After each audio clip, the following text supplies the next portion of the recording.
Even یہ بھی ہو سکتا ہے کہ جانور آپ نے خریدا اور بھاگ گیا، تب بھی آپ کی قربانی ہوگی، آپ نے تو اللہ کی راہ میں دے دیا نا۔ وہ سورۃ الحج میں اللہ تعالیٰ کا واضح فتویٰ ہے کہ اللہ تعالیٰ کو تمہاری قربانیوں کا نہ گوشت پہنچتا ہے نہ خون پہنچتا ہے، بلکہ اللہ تعالیٰ تو دلوں کے تقوی کو دیکھتا ہے۔ یعنی یہ گوشت اور خون بھی نہیں اللہ کو چاہیے، لیکن اس دن خون بہانا یہ سنت ابراہیمی ہے، وہ آپ نے کرنا ہے۔ یہ نہیں ہو سکتا کہ آپ قربانی کے حصے کے پیسے کسی غریب کو دے دیں، نہیں، وہ آپ دیں الگ سے، اور اس کو آپ قربان کر کے غریب کو گوشت دیں، کیونکہ سنت ابراہیمی کو پورا کرنا ہے۔ یہ شعار اسلام ہے۔ آج کی ڈیٹ کے اندر ہم لوگ کیا مساجد کے اندر جب نماز پڑھنے جاتے ہیں، خصوصاً یورپ اور امریکہ میں، تو اذان کی آواز سے جاتے ہیں، گھڑی کو دیکھ کے جا رہے ہوتے ہیں۔ تو اذان کی پریکٹیکل ضرورت اب باقی نہیں رہی، لیکن کسی کی جرت ہے کہ اذان ختم کروا دے؟ نہیں، یہ اسلام کی نشانی ہے، ان کو شعار کہا جاتا ہے، نشانیاں اللہ کی۔ ان الصفا والمروہ من شعائر اللہ، صفا اور مروہ اللہ کی نشانیوں میں سے۔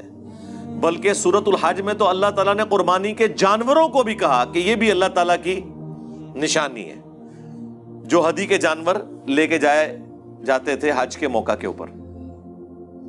تو یہ آپ ختم نہیں کر سکتے۔ اسی طریقے سے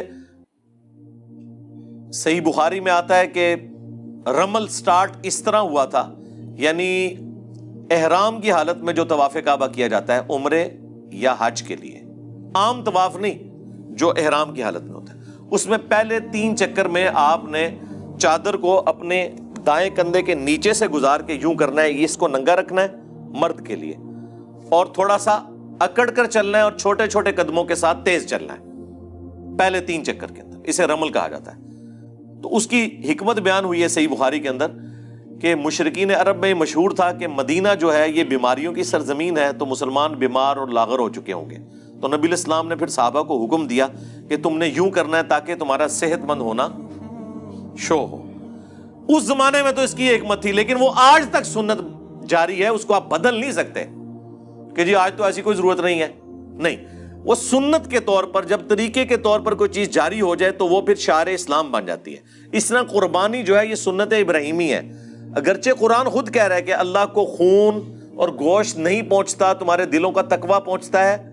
اب اس سے کوئی یہ رزلٹ نہیں نکال سکتا کہ جی ٹھیک ہے پھر تو ذبح کرنے کی ضرورت ہی نہیں ہے، وہ پیسے کسی غریب کو دے دیے جائیں، نہیں۔ اللہ تعالیٰ اس سے مراد یہ لے رہا ہے کہ اللہ کو گوشت اور خون نہیں چاہیے، جس طرح وہ یونان کے دیوتاؤں کے بارے میں مشہور تھا نا کہ ان کے جا کے تھانوں پہ آپ قربانی کریں گے تو وہ خوش ہوگا، تو یہ کرے گا۔ اللہ تعالیٰ نے ان چیزوں کو بیسیکلی کنڈیم کیا ہے کہ اللہ نے تو نہ اس کو خون پینا ہے، نعوذ باللہ، نہ اسے گوشت کھانا ہے۔ اللہ تمہارے دلوں کے تقوی کو دیکھ رہا ہے کہ تم ہمارے پیغمبر کی سنت پر، سنت ابراہیمی پر علیہ السلام عمل کرتے ہو یا نہیں کرتے۔ یہ بیسیکلی بتانے کا مقصد تھا۔ تو اس دن آپ قربانی کریں، اور سورہ حج میں آیا کہ 3 کیٹیگریز میں گوشت کو ڈیوائیڈ کرنا ہے، یعنی ایک پریفریبل ہے، غریبوں اور مسکینوں کو دیں، رشتہ داروں کو دیں، اور خود بھی استعمال کریں، اور اس میں مسلم اور غیر مسلم کی بھی کوئی تفریق نہیں ہے، آپ کسی کو بھی دے سکتے ہیں۔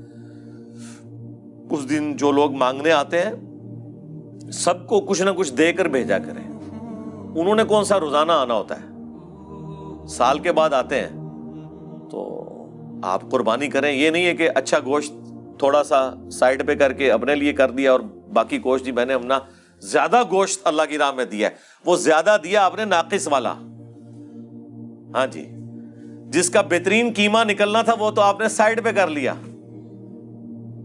ران کا گوشت آپ نے سائڈ پہ کر لیا۔ لن تنالوا البر حتى تنفقوا مما تحبون، تم نیکی کے اعلیٰ درجے کو اس وقت تک پہنچ ہی نہیں سکتے جب تک کہ اپنی پسندیدہ چیزیں اللہ کی راہ میں قربان نہ کر دو۔